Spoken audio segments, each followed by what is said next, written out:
ఇలాంటి తప్పులు చేస్తే రేపు మా పరువు ఏమైపోతుంది, అస్సలు యాక్సెప్ట్ చేయం మేము ఇది అని చెప్పేసి నాకు 1 month లోపే పెళ్లి ఫిక్స్ చేసేసారు సార్.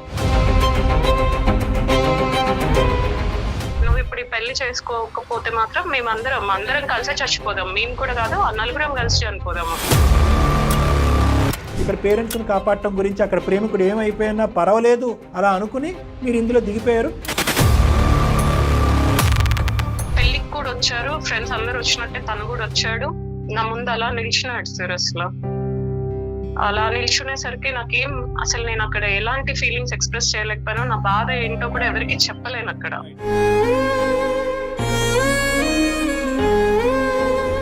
తను నా హస్బెండ్ ఇద్దరు మ్యూచువల్ ఫ్రెండ్స్ అంటే సార్. అసలు ఏం చెప్పని కూడా చెప్పట్లేదు మ్యామ్. తను నాతో అట్లీస్ట్ ఇంటికి వస్తున్నాడు, నా భర్తను కలవడానికి, ఇవన్నీ జరుగుతున్నాయి. అతని మనసులో నిజంగా అది ఉన్నా లేకపోయినా మీకు చూసిన ప్రతిసారి మీకు అది అనిపిస్తోంది. తనని చూస్తుంటే చాలా బాధ అనిపిస్తుంది సార్. చూసిన ప్రతి చూపు కూడా ఏంటిది, నా లైఫ్ ఎందుకు ఇట్లా చేసావు అనే క్వశ్చన్ రేజ్ అవుతుంది సార్. అది కొంతమంది అబ్బాయిలు సూసైడ్ చేసుకుంటూ ఉంటారు, కొంతమంది అబ్బాయిలు పిచ్చోళ్ళు అయిపోతూ ఉంటారు. ఆ పరిస్థితి ఈ అబ్బాయికి వస్తుందని నువ్వు అనుకోలేదా? ఇంకో 20-30 సంవత్సరాల పాటు నీకు కనిపించకుండా పోయినా ప్రేమించావు కదమ్మా. అలా వదిలేసేది అన్నట్టు కాదు. ఏం చేస్తుంది నువ్వు? నేను ఎప్పటికైనా చెప్తానో లేదో అనే సబ్జెక్ట్ కంటే థర్డ్ పార్టీ ద్వారా తనకు వినిపించచ్చు అనే భయం నీకు చూడు.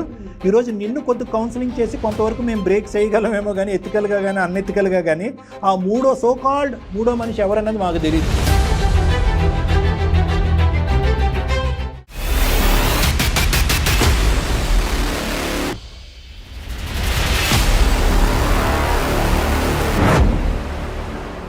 అందం, ఆరోగ్యం, ఆత్మవిశ్వాసం అనూస్తో సాధ్యం. ట్రాన్స్ఫర్మేషన్ సర్వీసెస్ పైన flat 50% discount. Anoos since 1982. Anoos skin and hair clinic సమర్పించు అందమైన జీవితం కార్యక్రమానికి స్వాగతం. నమస్తే కళ్యాణ్ గారు. నమస్తే మేడం. బిందు అనే ఒక అమ్మాయి మెయిల్ చేసిందండి. నేను ఎప్పుడు పదే చెప్తూ ఉన్నాను, కౌన్సిలింగ్ చాలా విషయాలకు అవసరం ప్రజెంట్ అయితే. దీనికి సిగ్గుపడటం, భయపడటం, ఎవరో ఏదో అనుకుంటారనో లేకపోతే నాకు ఎలాంటి సమస్య లేదనో అనుకునే రోజు పోయిందండి. డెఫినెట్గా బయటకు వస్తున్నారు, మీలాంటి ఎక్స్పర్ట్స్ దగ్గరికి వచ్చి కూర్చుంటున్నారు, వాళ్ళ సలహాలు సూచనలు తీసుకుంటున్నారు. వీటితో పాటుగా ప్రీ మ్యారిటల్ కౌన్సిలింగ్ అనేది చాలా చాలా అవసరం అండి ప్రజెంట్ ఉన్న జనరేషన్కి. Correct madam. మరి అది ఎంతవరకు వస్తున్నారు అనేది నాకు తెలీదు డాక్టర్ గారు. మీరు ఒకసారి చెప్పండి, మీ దాకా ప్రీ మ్యారిటల్కి సంఖ్య పెరిగిందా, నెంబర్ పెరిగిందా? అవగాహన పెరిగింది, సంఖ్య కూడా పెరిగింది. చాలా మంది ఏంటంటే కనుక ముందస్తునే మనలాంటి కార్యక్రమాలు చూసి అరే ఈ కన్ఫ్యూజన్లో ఉన్నాం అంటే చాలామంది ఏమనుకుంటారంటే మనం ఈ కన్ఫ్యూజన్లో ఉన్నాము, ఆటోమేటిక్గా అది క్లియర్ అయిపోద్ది, వెళ్ళిన తర్వాత క్లియర్ అయిపోద్ది అని చెప్పి టేక్ ఇట్ ఫర్ గ్రాంటెడ్ అనుకుంటారు. కానీ ఈ కాలంలో ఉన్నటువంటి అబ్బాయిలు లేదంటే వాళ్ళ తల్లిదండ్రులు కూడా ఎందుకులే మనం ఈ డౌట్తో ముందుకు వెళ్ళటం ఎందుకులే, ఒకసారి వెళ్ళి మాట్లాడితే పోలే పెళ్ళికి ముందు అనేది. పెళ్ళి క్యాన్సిల్ అవటం అంటే జరగదు, కానీ ఆ సిచ్యువేషన్ ఎలా అప్రోచ్ అవ్వచ్చు అనే కొత్త ఐడియా రావటం కానీ లేదంటే వాళ్ళిద్దరూ కలిసి ముందుకు ఎలా ప్రయత్నం వెళ్ళొచ్చు అనేటటువంటి ఎజెండా కానీ వాళ్ళ ముందు మనం పెట్టుకుంటున్నారు. రైట్. అలాంటి ఇష్యూతో అంటే ఒక కన్ఫ్యూజన్ స్టేటస్లో ఉంది ఒక అమ్మాయి, బిందు అనే అమ్మాయి. బిందు ఎస్, నేను చెప్పలేదు బిఫోర్ మ్యారేజ్, ఇప్పుడు చెప్పాలా వద్దా, చెప్తే ఏమవుతుందో, చెప్పకపోతే ఏమవుతుందో, ఇలాంటి మైండ్ సెట్తో మనకి మెయిల్ చేసింది. నాకు ఒక అర్జెంటుగా డాక్టర్ గారి సలహా కావాలి, నాకు ఇంకేం నెక్స్ట్ స్టెప్ ఏంటో నాకు అర్థం కావట్లేదు అన్నట్లు. మీరు ఓకే అంటే ఒకసారి కాల్ చేస్తాను. తప్పకుండా మేడం.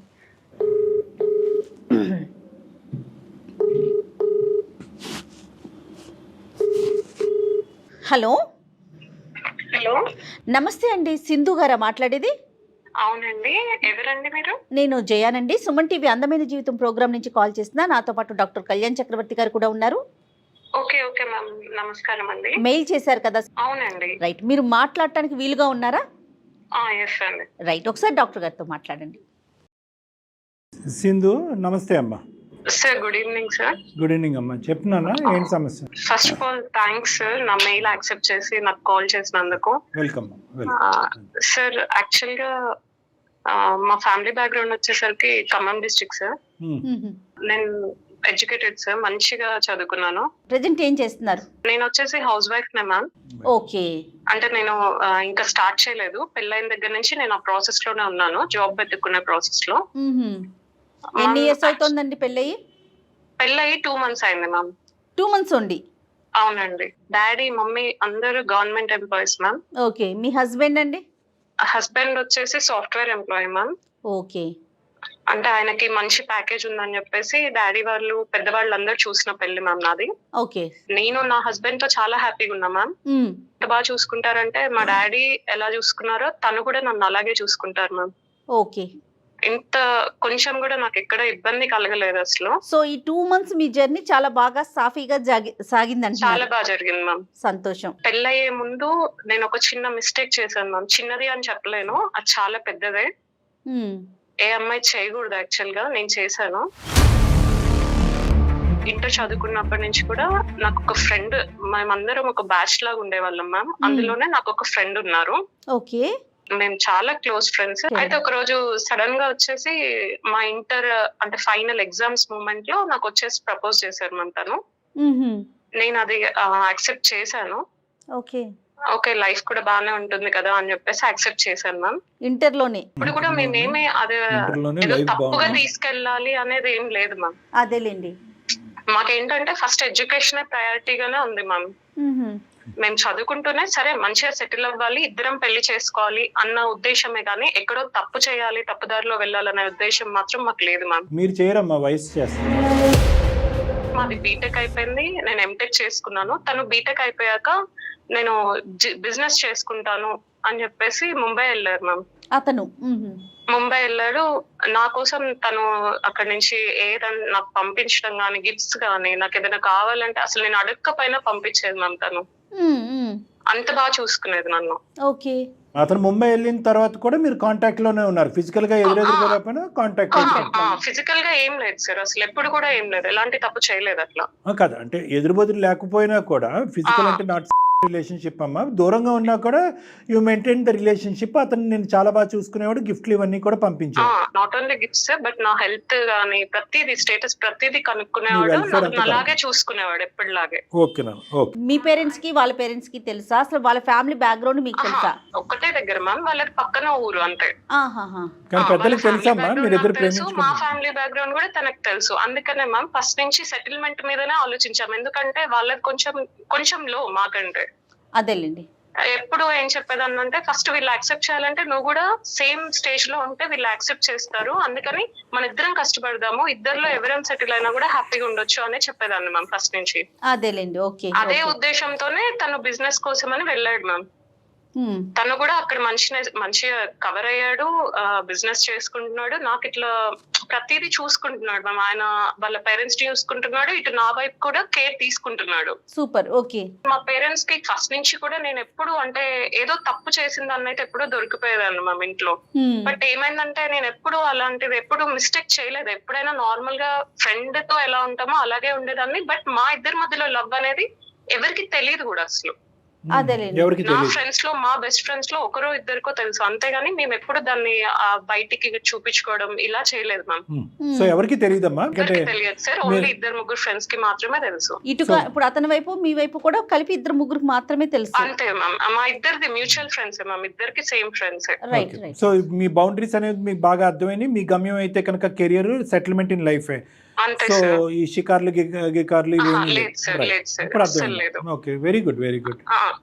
తను బీటెక్ అయిపోయాక తను బిజినెస్ అన్నట్టు వెళ్ళాడు, నేను ఎంటెక్ చేసుకున్నాను సార్. ఎందుకంటే తను సెటిల్ అవ్వడానికి టైం పడుతుంది కాబట్టి నేను చదువు మీద కాన్సన్ట్రేట్ చేసుకున్నాను సార్. ఎప్పుడైతే ఎంటెక్ అయిపోయిందో అప్పుడు ఇంకా నేను కెరీర్ అని చెప్పేసి ఇలా ఉంటున్న టైంలో మా మమ్మీ వాళ్ళు ఉండేసి అప్పటి నుంచి పెళ్లి సంబంధాలు చూడడం స్టార్ట్ చేశారు సార్. అప్పుడు నేను ఫస్ట్ లో ఎలాంటి రీజన్ లేకపోయినా కూడా మంచి సంబంధాలు తీసుకొచ్చినా కూడా నేను దాన్ని రిజెక్ట్ చేయడం స్టార్ట్ చేశాను. అదే నేచురల్లీ, ఎందుకంటే ఈ అబ్బాయి నీ మనసులో ఉన్నాడు కాబట్టి. Yes sir. నాకు ఒక తమ్ముడు ఉన్నాడు సార్, చిన్నవాడు. వాడు ఎక్కడ విన్నాడో నాకు తెలియదు సార్, బట్ బయటికి వెళ్ళినప్పుడు ఎవరో ఇలా అనడం ఎక్కడో విన్నాడంట. ఈ అమ్మాయి ఎందుకు పెళ్లి చేసుకోవట్లేదు అసలు అన్న మాట ఒక్కటి విన్నాడు సార్ వాడు. ఆ ఒక్క మాటతోని ఇంటికి వచ్చి నా పేరెంట్స్ దగ్గర వీళ్ళ దగ్గర అసలు ఏంటి ఈ అమ్మాయి అసలు నిజంగానే ఎందుకు పెళ్లి చేసుకోవట్లేదు మా అమ్మాయి అని చెప్పేసి వాళ్ళు చెక్ చేసుకోవడం స్టార్ట్ చేశాక ఒక్క రోజు నేను కాల్ మాట్లాడుతుంటే వీళ్ళు నాకు తెలియకుండా కాల్ హిస్టరీ తీపిచ్చారు సార్. మేము మాట్లాడిన టైం అదంతా ఉంది సార్ దాంట్లో. అది చూసి నన్ను క్వశ్చన్ చేశారు, ఏం నాన్న అసలు ఏం జరుగుతుంది అని చెప్పేసి. ఎవరు క్వశ్చన్ చేశారు? వీళ్ళ పేరెంట్స్. ఇప్పుడు నేను చెప్పాను సార్, మమ్మీ నాకు ఈ అబ్బాయి అంటే చాలా ఇష్టం మమ్మీ, తను కూడా సెటిల్ అవ్వడానికే వెళ్ళాడు, కెరీర్ ఇప్పుడిప్పుడే మంచిగా స్టాండర్డ్ అవుతుంది, నేను కూడా ఏం ఫ్రీగా ఇట్లా ఉండట్లేదు కదమ్మా, నేను కూడా కెరీర్ మీదనే కాన్సన్ట్రేట్ చేసుకుంటున్నా కదా, ప్లీజ్ మమ్మీ కొంచెం టైం ఇవ్వండి అని అడిగాను సార్. అడిగితే వాళ్ళు లేదు ఇప్పుడు నువ్వు ఇలాంటి తప్పులు చేస్తే రేపు మా పరువు ఏమైపోతుంది, అస్సలు యాక్సెప్ట్ చేయం మేము ఇది అని చెప్పేసి నాకు 1 month లోపే పెళ్లి ఫిక్స్ చేసేసారు సార్. అయ్యో.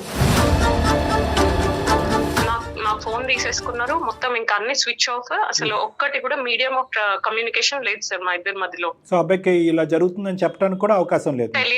తెలీదు, తనకి చెప్పలేకపోయాను అసలు, ఇంకా మొత్తం నాకు కూడా మైండ్ స్ట్రక్ అయిపోయింది సార్ ఆ టైంలో. అట్లీస్ట్ మీరు కామన్ ఫ్రెండ్స్ తో ట్రై చేయటం కానీ అలాంటి ఇంకా అసలు మా మమ్మీ వాళ్ళు ఎవరిని రానిలేదు మా ఇంటికి, ఎవరిని రానివ్వలేదు, బందికాన చేశారు, ఎవరిని రానివ్వలేదు అసలు. ఇంకా మొత్తం ఒక ఇంట్లో ఒక రూమ్ లో మాత్రమే ఉండేదాన్ని మ్యామ్ నేను. అయ్యయ్యో.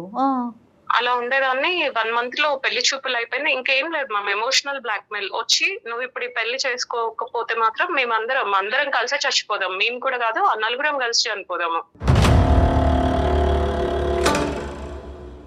ఇలా పరువు పోతుంది అది ఇది అని చెప్పేసి ఇంకా నాకు చాలా బాధ, ఇంకా చెప్పలేను సార్ ఆ ఫీలింగ్స్. అలా తీసుకెళ్లి 1 month లోపే నాకు పెళ్లి చేసేసారు సార్. తను ఏమైందంటే పెళ్లికి కూడా వచ్చారు, ఫ్రెండ్స్ అందరు వచ్చినట్టే తను కూడా వచ్చాడు, నా ముందు అలా నిలిచినాడు సార్. అసలు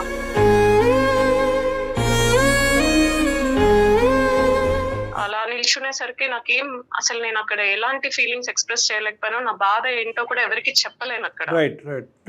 అలా జరిగిపోయింది సార్. తను ఇంకా పెళ్లి అయిపోయింది, నాకు పెళ్లి అయిపోయి ఇప్పటికి 2 months సార్. ఫస్ట్ మంత్ లో నేను కొంచెం అంటే కొన్ని డేస్ డిప్రెస్డ్ గా ఉన్నా కూడా నా హస్బెండ్ నన్ను బ్యాక్ ఆఫ్ తీసుకురావడానికి ఎంతో కష్టపడ్డాడు సార్. ఆయన నన్ను బయటికి తీసుకెళ్లడము. అంటే మీరు ఎందుకు డల్ గా ఉన్నారు? కొత్తగా పెళ్ళినటువంటి ఆడపిల్ల చాలా సంతోషంగా ఉంటది కదా, ఎప్పుడు మీ హస్బెండ్ వచ్చి నువ్వు ఎందుకు డల్ గా ఉన్నావు, ఎందుకు ఇలా ఉన్నావు అని ఎప్పుడు అడగలేదమ్మా మిమ్మల్ని? అడిగారు సార్. అంటే యాక్చువల్లీ ఏమైందంటే నాకు 1 month లోపు పెళ్లి ఫిక్స్ చేసి పెళ్లి చేసేసరికి నేను తనతో ఉన్న కమ్యూనికేషన్ నాకు తక్కువ సార్. అసలు నేను తనతో మాట్లాడలేదు. ఓకే, సో అతను జనరల్ గానే మిమ్మల్ని యాక్టివేట్ చేయడానికి ట్రై చేశాడు. ఎందుకంటే ఒక కొత్తగా పెళ్ళైన అమ్మాయి, దట్టు ఒక పర్సన్ తో మనం అసలు మాట్లాడలేదు, ఏమీ లేదు, అలాంటి పర్సన్ తో డైరెక్ట్ గా పెళ్లి తను కొత్తగా ఇబ్బంది పడుతుందేమో అనేసి మీరు కొత్త ప్లేస్ కొత్త అని అట్లా తను అలా ఆలోచించారు. తను కూడా ఇంకా నన్ను ఫ్రీ చేయడానికి అని చెప్పేసి బయటికి తీసుకెళ్ళడము చాలా తీసుకెళ్లారు సార్. ఒక 15 days అట్లా నేను కొంచెం బెటర్ అయ్యి ఓకే అనుకుంటూ హ్యాపీగా ఉన్నాం సార్. ఇంకా తర్వాత నాకు తెలిసిన విషయం ఏంటంటే ఈ అబ్బాయి ఎవరైతే నేను ఇష్టపడ్డానో తను నా హస్బెండ్ ఇద్దరు మ్యూచువల్ ఫ్రెండ్స్ అంట సార్.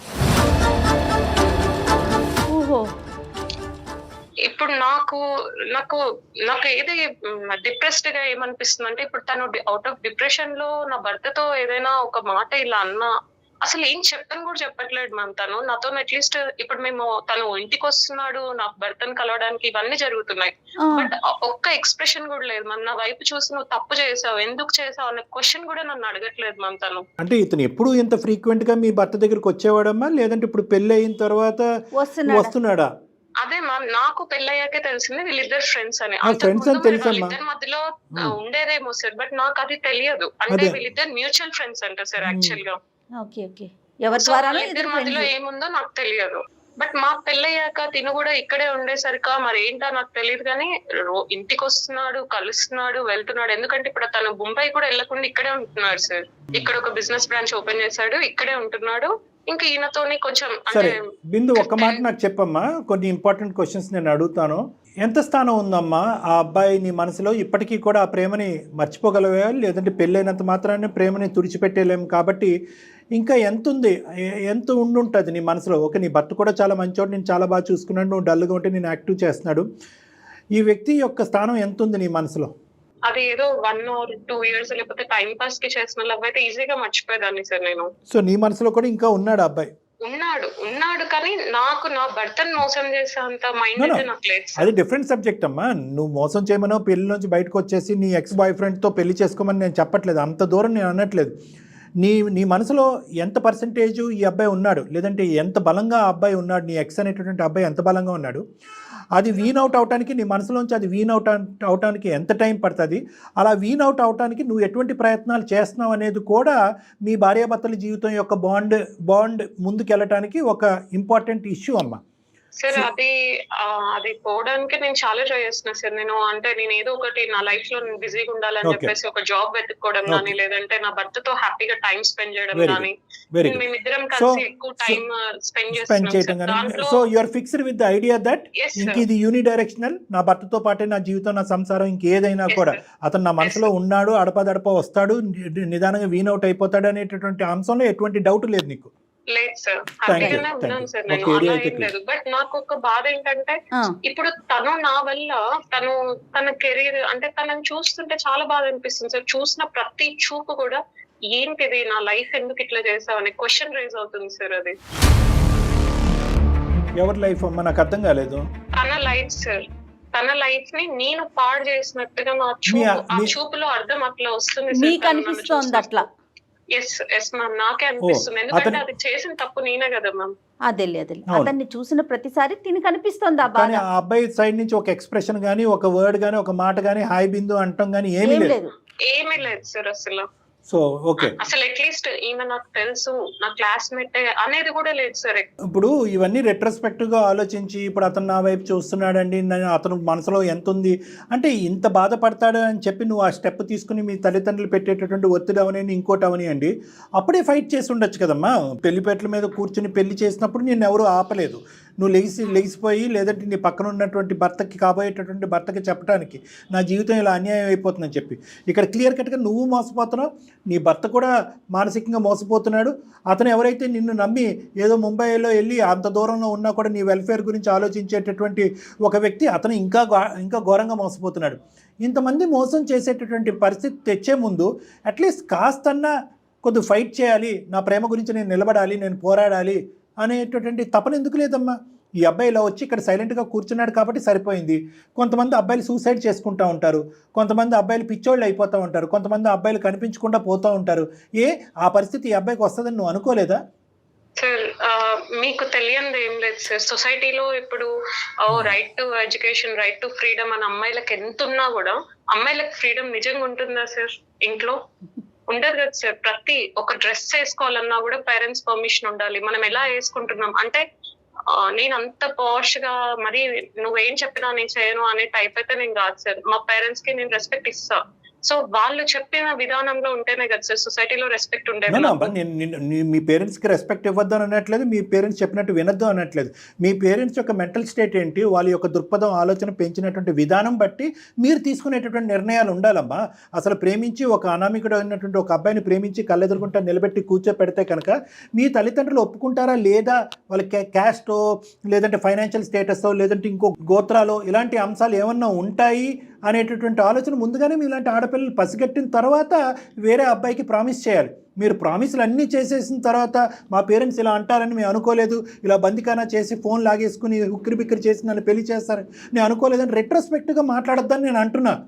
నేనేమనుకున్నానంటే మా కజిన్స్ లో కానీ వీళ్ళందరినీ చూసి సరే నేను వాళ్ళందరికంటే చిన్నదాన్ని సార్, నేను ఒక్కటే అనుకున్నా ఇప్పుడున్న బయట ఉన్న స్టేటస్ లో సరే మా డాడీ వాళ్ళు తను మంచిగా సెటిల్ అయితే మంచిగా చూసుకుంటాడు అని వీళ్ళకి ఒక సపోర్ట్, ఒక హ్యాండ్ అంటే మంచిగా చూసుకుంటా నేను మీ అమ్మాయిని అనే ఇస్తే ప్రామిస్ నన్ను ఇస్తారేమో అనుకునే నేను ఉన్నాను. కానీ అప్పుడు కూడా సార్ మీకు చెప్తూనే ఉన్నాను కదా సార్, నేను ఒక్క దగ్గర కూడా రాంగ్ స్టెప్ అనేది తీసుకోలేదు. ప్రతిసారి కెరీర్ మీదనే ఫోకస్ పెట్టాను సార్. అంతవరకు నువ్వు సిన్సియర్ గానే ఉన్నాయమ్మా, కానీ మిగతా ఆస్పెక్ట్ అంతా కూడా assumption. Anyway that's all gone. మీరైతే ఫైట్ చేయలేకపోయారు, మీరు ఎజ్యూమ్ చేసుకున్నారు. ఇక్కడ పేరెంట్స్ని కాపాడటం గురించి అక్కడ ప్రేమికుడు ఏమైపోయినా పర్వాలేదు తప్పుగా అనుకోకండి, అలా అనుకుని మీరు ఇందులో దిగిపోయారు. ఇక్కడ మీ అదృష్టం బాగుంది కాబట్టి మీరు మంచి అబ్బాయి దొరికాడు, మీ బాధను రిమూవ్ చేసేటటువంటి అబ్బాయి దొరికాడు. మరి అతను ఏమైపోతాడు అని మీరు అనుకున్నారు అనేది నా ప్రశ్న. ప్రేమించావు కదమ్మా, అతను ఎలా లేదు సార్, ఉన్నాడు నేను ఏంటి? అలా వదిలేసేది అన్నట్టు కాదు సార్. తను ఏం చేస్తున్నావు? కూడా హ్యాపీగా ఉండాలనే నేను మాట్లాడడానికి ట్రై చేద్దామని ఏదో ఒకటి ఇలా మాట్లాడుతున్నా కూడా తన ఒక్క రియాక్షన్ కూడా లేదు సార్ సరే, తన సరే. ఇప్పుడు face లో. మాట్లాడే ఉపయోగం ఏముంది? మీరు ఒకసారి అర్థం చేసుకోండి. బిఫోర్ మ్యారేజ్ ఈ ప్రయత్నాలన్నీ జరగాల్సింది కదా, అది డాక్టర్ మ్యామ్ నేను ఏం చేయలేకపోయాను మ్యామ్. ఒక రూమ్ లో పడేసి నువ్వు ఇంకిక్కడే ఉండాలి లేదంటే మేము చస్తామంటే నేను ఇంకేం చేయాలి మ్యామ్? ఒక సొసైటీలో ఇంతమంది దాంట్లో వాళ్ళ రెస్పెక్ట్ బయటికి వచ్చేసి లేచిపోలేను, ఎందుకంటే నా పేరెంట్స్ రెస్పెక్ట్ ఇంపార్టెంట్ సొసైటీలో. నేను ఇంకేం చేయాలి మ్యామ్ అసలు? సరే అమ్మ, నీ వర్జన్ ఓకే. నీదే. ఆ అబ్బాయి యొక్క మానసిక పరిస్థితి ఈ రోజు ఎదుర్కొంటూ వచ్చి మీ ఆయన యొక్క ఫ్రెండ్ కాబట్టి ఈ రోజు నువ్వు మాట్లాడుతున్నావు. ఆ అబ్బాయి వచ్చి మీ ఇంట్లో కూర్చోకపోతే నువ్వు మాకు ఫోన్ చేసి ఉండేదానివా, మాకు ఈమెయిల్ పంపించి ఉండేదానివా? సార్ నేను ఒక అబ్బాయిని ప్రేమించాను, ఆ అబ్బాయి పరిస్థితి ఎలా ఉందో నాకు తెలియట్లేదు, నేను చేసిన తప్ప నిజం అని చెప్పి మాకు ఈమెయిల్ పంపించి ఉండేదానివా? సార్ నేను ఖచ్చితంగా పంపించేదాన్ని సార్, ఎందుకంటే నన్ను ఊహించుకొని తన లైఫ్ క్రియేట్ చేసుకున్న మనిషిని నేను అలా ఎలా వదిలేయగలను సార్? నాకు ఒక్కటే సార్, ఇప్పుడు నా భర్తకి నేను చెప్పాలా లేదంటే తను చెప్తే తెలిస్తే నా భర్తకి అసలు నా పొజిషన్ ఏంటో కూడా నాకు అర్థం అవ్వట్లేదు. ప్రీవియస్ మిస్టేక్ నా హస్బెండ్ కి చెప్పాలని నాకు ఫస్ట్ నుంచి ఉంది సార్. తను చూపించిన ప్రేమ వల్ల నేను ప్రతిసారి ఆగిపోయాను. బట్ ఇప్పుడు తను అలా వచ్చి కూడా నేను అట్లీస్ట్ ఏదైనా మాట్లాడుతుంటే కూడా రెస్పాండ్ అవ్వకపోయేసరికి నాలో ఒక క్వశ్చన్ మార్క్ సార్. ఇప్పుడు తన లైఫ్ అంతా నేను తీసేసుకున్నట్టుగా నాకు ఉంది, నా లోపల నాకు చాలా అవుతుంది సార్, హార్డ్ ఉంది నేను తీసుకోవడానికి. ఇది మీ హస్బెండ్ తో ఎలా రివీల్ చేయాలా, అసలు రివీల్ చేయాలా వద్దా, లేదంటే ఎప్పుడు రివీల్ చేయాలని సార్ నాకు అసలు? అంటే నేను రివీల్ చేస్తే తను ఎలా తీసుకుంటాడు, లేదంటే వేరే వాళ్ళ త్రూ తనకు తెలిస్తే నా జీవితం నా లైఫ్ ఎట్లా అసలు ఆ స్టేట్ లో ఉంటుందా, నాకు ఏం అర్థం కావట్లేదు సార్ అసలు. అమ్మ నిన్నే అడుగుతానమ్మా, మమ్మల్ని అడిగే క్వశ్చన్ నేను నిన్నే అడుగుతాను. రివీల్ చేస్తే అడ్వాంటేజ్ ఏంటమ్మా, రివీల్ చేయకపోతే అడ్వాంటేజ్ ఏంటి? సార్ రివీల్ చేస్తే నాకు అట్లీస్ట్ నాకు నా భర్తను మోసం చేయలేదన్న ఇదిగానే ఉంటుంది కదా సార్ నాకు. చాలా ఇంపార్టెంట్ అది. ఇంకోటమ్మా, ఇంకేం అడ్వాంటేజెస్ ఉన్నాయమ్మా చెప్తే? సార్ ఇంకా అంతకు మించి ఏం లేదు సార్, నా భర్త నేను మోసం చేయలేదు, అట్లీస్ట్ తనని కూర్చోబెట్టి ఇదిగో జరిగింది ఇది, నువ్వు హ్యాపీగా నువ్వు మూవ్ ఆన్ అయిపో అని చెప్పేసి ఒక్క మాట తనతో చెప్పాలని సార్, ఇంకా అంతకు మించి ఏం లేదు సార్. ఈ రోజు మాకు ఈమెయిల్ చేయకపోయినా ఎప్పుడో ఒక సమయం సందర్భంలో చెప్పుండేదాను కదమ్మా, ఎందుకంటే ఈ భారాన్ని మోసేటటువంటి పరిస్థితి లేక చెప్పుండేదానుగా. అసలు చెప్పడానికి ఫస్ట్ తను స్కోప్ ఇవ్వట్లేదు కదా సార్, ఒక మాట మాట్లాడడానికి కూడా స్కోప్ ఇవ్వట్లేదు కదా సార్. నన్ను చూసిన చూపు ఎలా ఉందంటే నేను తీసుకోలేకపోతున్నా సార్. అది ఎవరు మేడం? అతను చూస్తున్నా దాన్ని. అది పక్కన పెట్టండి. ఇప్పుడు అతను ఎలా చూసినా మీ మనసులో ఆ ఫీల్ ఉంది కాబట్టి మీకు అదే అనిపిస్తోంది. నాకు చాలా గిల్టీగా బిందు నేను ఒక చెప్తా చూడండి. మీ మనసులో మీకు ఆ ఫీల్ ఉంది, అయ్యో నేను ఇతన్ని కాదని పెళ్లి చేసేసుకున్నాను కాబట్టి అతని మనసులో నిజంగా అది ఉన్నా లేకపోయినా మీకు చూసిన ప్రతిసారి మీకు అది అనిపిస్తుంది. అమ్మ ద థింగ్ ఈజ్ ఏంటంటే you know this boy very well. నీ ఎక్స్ అనేటటువంటి అబ్బాయి గురించి నీకు బాగా తెలుసు. మోసగాడు కాదు, క్రూరమైన మనస్తత్వం కాదు, కావాలని నిన్ను ట్రిగర్ చేసి ఇన్స్టిగేట్ చేయడానికి ఇక్కడికి వచ్చి మీ ఆయనతో స్నేహం అనేది నటించట్లేదు. ఓకే, ఎందుకంటే కనుక అతని ప్రయాణం అనేది నీకంటే మీ ప్రేమతో పాటు ఇతనితో పాటు ఫ్రెండ్షిప్ అనేది ఉంది, అది కంటిన్యూ చేసుకుంటున్నాడు. నెంబర్ 1. నెంబర్ 2 ఏంటంటే అతను ఎక్కడా కూడా నిన్ను డిస్టర్బ్ చేయటం కానీ, నువ్వు నా జీవితాన్ని ఇలా లోపల బాధ ఉండొచ్చు, అది డిఫరెంట్ స్టోరీ. నువ్వు ఇలా చేసావు, నన్ను ఇలా బాధ పెట్టావు అని చెప్పి ఎప్పుడు కూడా ఒక మాట తీసుకురావడానికి ట్రై చేయలేదు. ఓకే, సో ఫ్యూచర్లో కూడా అతను వచ్చి ప్రత్యేకంగా మీ హస్బెండ్కి వచ్చి నీకు తెలుసా మీ ఆవిడతో నాకు ప్రీవియస్గా రిలేషన్షిప్ ఉన్నది అని చెప్పేటటువంటి ఉద్దేశం ఆ భయం. సో నువ్వు ఆ భయాన్ని తీసేసాయమ్మా. ఎందుకంటే let us talk about all the pros and cons madam. Okay, నేనేమంటున్నానంటేనమ్మా, అది నిజంగా ఆ అబ్బాయి వచ్చి మీ హస్బెండ్ తలుపు తట్టి నీకు తెలుసా తమ్ముడు మీ ఆవిడతో నేను ఇంతకుముందు ఒక రిలేషన్షిప్ నడిచింది అని చెప్పేవాడు అయితే కనుక అసలు నువ్వు అతనితో పాటు ప్రేమించి ఇంతకాలం ఒక నమ్మకంగా, అంటే మీ ప్రేమ గురించి చాలా గొప్పగా నమ్మకంగా చెప్పావు కాబట్టి ఆ వ్యక్తిత్వం అతను అలాంటి వాడు అస్సలు కాదు. ఫ్యూచర్ ని నలిపేయాలన్నంత ఇది ఏం లేదు సార్ తనకి. తను ఎప్పుడు ఉంటాడు, ఒక మంచి వాల్యుబుల్ పర్సన్ సార్ తను. నేను అలాంటి వాడిని నా పేరెంట్స్ కోసం వదిలేసుకున్న గిల్టీ తప్ప నాకు ఇంకేం లేదు సార్. ఎందుకంటేనమ్మా నువ్వు పేరెంట్స్ని ఎదిరించి ఆ అబ్బాయిని పెళ్లి చేసుకోకపోవటం ఒక్కటి తప్ప మిగతా అన్ని అంశాల్లో మీ ప్రేమకు మార్కులు పడిపోయినాయి.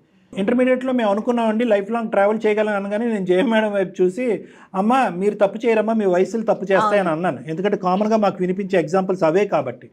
కానీ ఎక్కడ కూడా మీరు ఫిజికల్గా కమిట్ అవ్వలేదు, ఆ విధంగా జర్నీ చేయలేదు. అతనికి 100కి 300 మార్కులు వేసేసావు మొత్తం నువ్వు చెప్పే దాంట్లో. అతను Yes, sir. ముంబై వెళ్ళినా కూడా మీ తండ్రి స్థానం ఎలాంటిదో అటువంటి స్థానంలో నిలబడి నిన్ను సపోర్ట్ చేస్తూ గిఫ్ట్లు మాట పక్కన పెట్టండి, కానీ వెల్ఫేర్ కాన్స్టెంట్గా చూసుకుని ఎప్పుడైతే కనుక ఫోన్ ఒక 15 రోజుల పాటు కట్ చేసావో ఎగురుకుంటూ వచ్చి ఇక్కడ నీ వెల్ఫేర్ ఎలా ఉందని వాళ్ళు పడినటువంటి ఒక గొప్ప వ్యక్తి. అవును సో సార్. అటువంటి వ్యక్తి ఎప్పుడు కూడా అటువంటి దిగజారుడు పనికి వెళ్తాడు, మీ జీవితాల్లో నిప్పు పోస్తాడని అయితే నేను అనుకోవట్లేదు. ఆ భయం వల్లనే ఆ భర్తకు చెప్పాలా వద్దా అనే కాన్సెప్ట్ తీసేసే అని అంటున్నా. సార్ అది నాకు భయం లేదు సార్, భయం కాదు కానీ నాకు తను చెప్తాడని లేదు, బట్ నాకు చెప్పాలని ఉంది సార్. నా భర్తకు నాకు చెప్పాలని ఉన్నా కొన్ని రీజన్స్ వల్ల నేను అది హైడ్ చేయాల్సి వస్తుంది. బట్ ఫ్యూచర్ లో ఎప్పుడైనా సరే ఎవరైనా సరే నోరు జారి పొరపాట్లో కూడా తనకు తెలిస్తే నా హస్బెండ్ నాతో ఎలా ఉంటాడో, నేను మోసం చేస్తానా, తను ఇంత మోసం చేస్తున్నా తను అని నా హస్బెండ్ ఫీల్ అయితే నేను ఎలా ఆన్సర్ చేసుకోవాలి సార్? అబ్సల్యూట్లీ. ఇప్పుడు 2 months జర్నీ చేశారు కదండి. Yes, ma'am. 2 months అనేది నిజంగా చాలా షార్ట్ పీరియడ్ ఒకరినొకరు అర్థం చేసుకోవడానికి. Yes, కానీ ma'am. దీంట్లో మీరు అర్థం చేసుకున్నది ఎంత అతని క్యారెక్టర్, మీ హస్బెండ్ మీ గురించి హస్బెండ్ అది మీరు చెప్పండి డాక్టర్ గారికి, అప్పుడు మంచి సలహా డాక్టర్ గారు ఇస్తారు. మ్యామ్ తను మాత్రం చాలా కూల్ పర్సన్ మ్యామ్. అంటే ఏదైనా ఇష్యూ వచ్చినా కూడా నేను చాలా అంటే అయ్యో అని ఇట్లా రియాక్ట్ అవుతా, కానీ తను ఒక్కసారి కూడా అలా రియాక్ట్ అవ్వడు మ్యామ్. తను ఏది ఉన్నా సరే సింపుల్ గా దీన్ని ఎలా సాల్వ్ చేసుకోవాలి, సొల్యూషన్ ఫస్ట్ ఆలోచించి తర్వాత నువ్వు ఇలా ఆలోచించకూడదురా అని చెప్పేసి నాకు చెప్పే పర్సనే, కానీ తను ఏదో ఎగ్జైట్ అయిపోవడము, నన్ను తిట్టేయడం ఇలాంటివి ఏమి ఉండవు మ్యామ్. ఓన్ డెసిషన్స్ తీసుకుంటాడా? మీ ఇన్లాస్ వాళ్ళ ప్రమేయం ఎంతవరకు ఉంటుంది మీ ఇద్దరికి సంబంధించి? మా ఇన్లోస్ ఏంటంటే వాళ్ళు అన్ఎడ్యుకేటెడ్ మ్యామ్. వాళ్ళు ఎప్పటికైనా సరే నన్ను చాలా బాగా చూసుకుంటారు మ్యామ్. మా ఫాదర్ ఎలా చూసుకున్నారో వాళ్ళు కూడా నన్ను అలాగే చూసుకుంటున్నారు మ్యామ్. నేను ఇప్పటికొచ్చి కూడా వాళ్ళ ఇంట్లో నేను ఒక పని చేసినట్టు, వాళ్ళు ఏదో చేపిస్తున్నట్టు కూడా నాకు ఇప్పటి వరకు లేదు మ్యామ్ అలాంటి సిచ్యువేషన్స్. నువ్వు మాకు 80% ఆఫ్ ద జాబ్ ఈజీ చేసేసావు నాన్న. ఎందుకంటే cool and convenient and adjustable person అని చెప్పావు, ఇన్లాస్ యొక్క ఇన్వాల్వ్మెంట్ లేదు అని చెప్పావు. ఆటోమేటిక్గా నువ్వు నీ మనసులో ఉన్న ఈ భారాన్ని దింపేయచ్చు. చెప్పమంటారా డాక్టర్? చెప్పాలి మేడం, తప్పకుండా చెప్పాలి. ఎందుకు అంటున్నానంటేనమ్మా, ఇక్కడ నువ్వేంటి ఈరోజు నేను ఎప్పటికైనా చెప్తానో లేదనే సబ్జెక్ట్ కంటే థర్డ్ పార్టీ ద్వారా తనకు వినిపించచ్చు అనే భయం నీకు చూడు. ఈరోజు నిన్ను కొద్ది కౌన్సిలింగ్ చేసి కొంతవరకు మేము బ్రేక్ చేయగలమేమో, కానీ ఎత్తికలుగా కానీ అన్ఎత్తికలుగా కానీ ఆ మూడో మనిషి ఎవరన్నది మాకు తెలియదు. కరెక్ట్. వాడు ఈ రోజు వస్తాడా, 2 పిల్లలకు అన్న తర్వాత వస్తాడో మాకు తెలియదు. అప్పుడు మీ ఇద్దరి మధ్యన ఎటువంటి ఆలోచన, అప్పుడు ఏమవుతుందంటే కనుక అప్పుడు సబ్జెక్టు ఈ అంశం గురించి బాధ ఉండదు, ఇన్ని రోజులు బట్టి దాచిపెట్టావు అనే బాధ ఎక్కువ ఉంటుంది. సో ఇక్కడ ఏంటంటే ఆ థర్డ్ పర్సన్ ఎవరు, నువ్వేమన్నావు ఎంతోమందికి తెలియదు సార్ 2-3 తప్ప అని చెప్పి స్టార్టింగ్లో మీరు చెప్పారు. ఆ 2-3లో ఎవడు బుర్రలో ఉన్నా కూడా ఏదో ఉన్నా కదలకూడనటువంటి ఒక పురుగు కదిలింది అనుకోండి మన కర్మ కొద్దీ, వాడు వచ్చి ఇక్కడ పెంట చేశాడు అనుకోండి, అనవసరంగా ఈ పెళ్లి పెటాకులు అవుతుంది, ఇంకో విధంగా మారిపోతుంది లేదంటే. సో నేనేమంటున్నానంటే cool and convenient and adjustable person అని చెప్పి 3 మెయిన్ క్యారెక్టర్స్ ఇచ్చేస్తావు నీ భర్తకి. సూపర్. అటువంటి వ్యక్తి నీకు దొరకటం, నీ జీవితంలో ఉండటం, ఎస్పెషల్లీ ఇలాంటి అంశాలు చెప్పాలి అని అనుకున్నప్పుడు అటువంటి క్యారెక్టర్స్ అనేటటువంటి ఒక మగాళ్ళలో ఉండటం అనేది నీ జాబ్ని సులువు చేసింది. సో కాబట్టి ఇంకొక అంశం, చాలా ముఖ్యమైనది, నీ గురించి ఎంత బాగా అతను స్టడీ చేశాడు ఈ 2 monthsలో నీ భర్త, అంతకంటే బాగా వాళ్ళ ఫ్రెండ్ గురించి అతనికి తెలుసు. అతను ఎంత నీతివంతుడు, న్యాయవంతుడు, ఇంతకాలం బట్టి వాళ్ళ స్నేహం ఎలాంటిది అనేది నీకంటే మీ భర్త బాగా చెప్తాడు. సో నీకు 2 అడ్వాంటేజెస్ ఉన్నాయి. ఒకటి నువ్వు, రెండోది నీ ఫ్రెండ్ యొక్క మీ ఫ్రెండ్ కూడా మీ భర్తకు ఫ్రెండ్ అవటం. మూడో అంశం ఏంటంటే నిజాయితీగా మనసు మీద చెయ్యేసుకుని నువ్వు ధైర్యంగా చెప్తున్నావు, ఈరోజు నా క్యారెక్టర్ ఎప్పుడూ కూడా పదిలంగానే ఉంది, మేము ఎటువంటి తప్పు పని చేయలేదు, అతన్ని ముందుకెళ్ళి నేను పెళ్లి చేసుకోకపోవటం, మా తల్లిదండ్రుల యొక్క భారం భరించవలసిన పరిస్థితిలో నేను అతను చేసుకోవటం తప్ప మేము ఎప్పుడు శారీరకంగా ఎటువంటి తప్పు చేయలేదు అని నిజాయితీగా చెప్పావు. కాబట్టి నిక్కచ్చిగా హ్యాపీగా మీ భర్తకి ఒక మంచి సమయం చూసుకుని చెప్పడం మంచిదమ్మా. ఇదైతే నా అభిప్రాయం. ఇంకొక చాలామంది అంటారు ప్రేక్షకులు, సార్ అదే కానీ ఈ కూలు కన్వీనియంట్ అండ్ అడ్జస్టబుల్ భర్త కాకపోతే చెప్పాలా సార్ అని అంటే కనుక ఎస్, అప్పుడు కూడా చెప్పాలి. ఎప్పుడైతే కనుక ఎప్పుడు గుర్తుపెట్టుకోండి, భర్త ఎలాంటి వాడైనా కూడా నలుగురు తెలిసినటువంటి వార్త ఏ మూల నుంచి ఏ దిక్కు నుంచి వస్తుంది అనేటటువంటి రిస్క్లో మీరుంటే డెఫినెట్గా చెప్పాలి. చెప్పటం మంచిది, ఎందుకంటే మీ నిజాయితీకి మార్కులు పడతాయి. Plus number 1. నెంబర్ 2 ఏంటంటే ఒకప్పుడు వేరే సోర్స్ ద్వారా తెలిస్తే కనుక డబుల్ స్టాండర్డ్స్ వస్తాయి. అప్పుడు అంటే ఇది దాచిపెట్టావంటే కనుక ఇంకా ఎన్ని దాచిపెట్టుంటావు నువ్వు, ఇంతేనా, దీని పైపెచ్చి ఏమన్నా ఉందా? అదే మీరు చెప్పారనుకోండి, ఈ క్వశ్చన్ వెనకతల 10 క్వశ్చన్స్ రావు. సో ఇది మంచి అవకాశం అమ్మా. నీ మైండ్ క్లియర్ అయింది, క్లారిటీ వచ్చిందని నేను అనుకుంటున్నాను. ఏమంటావు Bindu? Yes sir, I'm so happy to hear sir. అతన్ని బాధ పెట్టినటువంటి ఇమోషన్ ఏదైతే ఉందో దాన్ని తొందరగానే జీర్ణించుకోవాలమ్మా నువ్వు. ఓకే, ఎందుకంటే అది జరిగిపోయినటువంటి కథ. అతను నీ మీద కచ్చి కోపం ఉంటే కనుక ఈ గడపలో అడుగు పెట్టుండేవాడే కాదు. ఫ్యామిలీ ఉంది అనేది తనకు కూడా తెలుసు అని నేను అనుకుంటున్నాను సార్. సిన్సియర్ లవ్ అంటే అలాగే ఉంటుంది. ఎస్, సిన్సియర్ లవ్లో సాక్రిఫైస్ అనేది కూడా ఉంటుంది. ఆ సాక్రిఫైస్ అనేటటువంటిది ఈ అబ్బాయి ఇప్పుడు చూపెడుతున్నాడు. అది నువ్వు అర్థం చేసుకుని నీ మానసికంగా ఉన్న గిల్ట్ తీసేసి ఇది డిక్లేర్ చేసి మీరిద్దరు ఫస్ట్ హ్యాపీగా ముందుకెళ్ళండి. Thank you sir, thank you నాకు ఇంత ఇలాంటి చెప్పినందుకు. ఎందుకంటే నేను చాలా కన్ఫ్యూజన్ లో ఉన్నాను సార్, చాలా చాలా పెయిన్ తో ఉన్నాను సార్. బట్ ఇప్పుడు నేను నిజంగా చాలా హ్యాపీగా ఉన్నాను sir. I tell him about this. Sure అమ్మా, థ్యాంక్ యూ అమ్మా, టేక్ కేర్. మీ కెరీర్ మీద కూడా మీరు ఫోకస్ చేయండి Bindu, please. Thank you ma'am, thank you sir. Thank you, bye అమ్మా, గాడ్ బ్లెస్ యూ, బాయ్. చాలా మంచి విషయం చెప్పారు కళ్యాణ్ గారు. మేడం ఇంకోటి చెప్పనా మీకు, ఆల్రెడీ ఒక నిర్ణయం తీసుకుని వచ్చి ఆ అమ్మాయి ఈ రోజు మన ఎదుర్కొంటా కూర్చుంది. అవునవును, ఏమంటే నా గుండె భారం అవుతుంది, ఈ రోజు కాకపోతే రేపైనా మా భర్తకు చెప్పాలి అనేటటువంటి అమ్మాయి ఈ రోజు మనకెందుకు ఈమెయిల్ పంపించింది అని చెప్పి మనకు అనిపించవచ్చు. చాలా మందికి చూసే వాళ్ళకి అనిపించవచ్చు, ఏమంటే నేను భారాన్ని మోయలేకపోతున్నాను, ఈ రోజు కాకపోతే రేపైనా చెప్పి. కానీ మేడం ఎంత కాన్ఫిడెన్స్ ఉన్నా కూడా తనకు తానుగా ఈ నిర్ణయం తీసుకోలేదు. అదే కనుక మీరు కనుక ఇప్పుడు లేదమ్మా ఒక్కసారి ఆలోచించు అని ఆ ఒక్క మాట అన్నా అమ్మాయి మళ్ళీ డైలమాలో పడేది. సో తను ఫిక్స్ అయింది ఒక మంచి విషయం. కానీ ఇక్కడ ఇంకొక క్లారిటీ ఇద్దామండి ఆడియన్స్కి. బిఫోర్ మ్యారేజ్ అసలు ఏ విషయాలు డిస్కస్ చేయాలి, ఎలాంటి విషయాలు డిస్కస్ చేయకూడదు, ఒక 1 పాయింట్లో చెప్పండి. ఎప్పుడైతే కనుక మీరు చెప్పకపోయినా, మీరు ఓపెన్ హార్టెడ్గా చెప్పకపోయినా, వేరే వాళ్ళ ద్వారా ఇంకో సోర్స్ ద్వారా ఫైనల్గా మీ కాబోయేటటువంటి లేదంటే పెళ్లి చేసుకునే మీ భర్తకు తెలుస్తుందని అనుకుంటాం, ముందస్తునే మీ సైడ్ నుంచి ఆ నిజాయితీ చూపెట్టడం అనేది మంచిది. మా అమ్మ అవకాశం ఉంది అంటే మా అమ్మ వద్దంది, మా నాన్న వద్దు అన్నారు, ఇవన్నీ తర్వాత సబ్జెక్ట్స్. మీరు కదా అక్కడ. ఎందుకంటే madam social media wide spread అయిపోయింది మేడం. ఇన్స్టాగ్రామ్ పేజీలు, ఈ పేజీలు, ఆ పేజీల్లో విచ్చలు విడిగా ఎంత సీక్రెట్గా ఒక అంశాన్ని ఉంచాలి అని అనుకున్నా కూడా ఈ రోజుల్లో ఉండేటటువంటి ప్రేమికులు నేను బల్లగుద్ది చెప్తాను ఉంచలేనటువంటి పరిస్థితి. మా ఫ్రెండ్ ఎక్స్, మా ఫ్రెండ్ వైకే తెలుసు అని అనుకోవటానికి లేదు. ఎక్స్ వైకి తెలిస్తే ప్రపంచానికి తెలిసిపోయినట్టే. ఆ ఫోటోలు షేర్ అయిపోతాయి, ఇవి షేర్ అయిపోతాయి, అవి షేర్ అయిపోతాయి. సో అది కాబట్టి ఏంటంటే మీ రిలేషన్షిప్ పరిధిలోనే ఉంది. సానుకూలంగానే స్పందిస్తూ ఇద్దరు విడిపోయారు. ఆ గత జ్ఞాపకాలు మీరు వెనక్కి పెట్టేశారు. ఇప్పుడు ఫ్రెష్గా లైఫ్ స్టార్ట్ చేయాలి అని అనుకుంటున్నారు. మీ జీవిత భాగస్వామ్యం మీకు కాబోయేటటువంటి భర్తగానే మీరు ఊహించుకుంటున్నారు అని అనుకున్నప్పుడు ఆ గతం యొక్క సబ్జెక్టు తీసేయటం వల్ల ఏమవుతుందంటే ఇక్కడ మీ ఇద్దరి మధ్యన ఒక నిజాయితీ అనేది ఏర్పడుతుంది. మీ మనసులో ఉన్న గిల్ట్ అనేది పోతుంది. Right, thank you so much doctor. Thank you. Sankranti పండుగ శుభాకాంక్షలు అండి మీకు. Thank you madam. అనుసు వారి తరపు నుంచి ఒక చిన్న gift hamper. Thank you madam, thank you so much.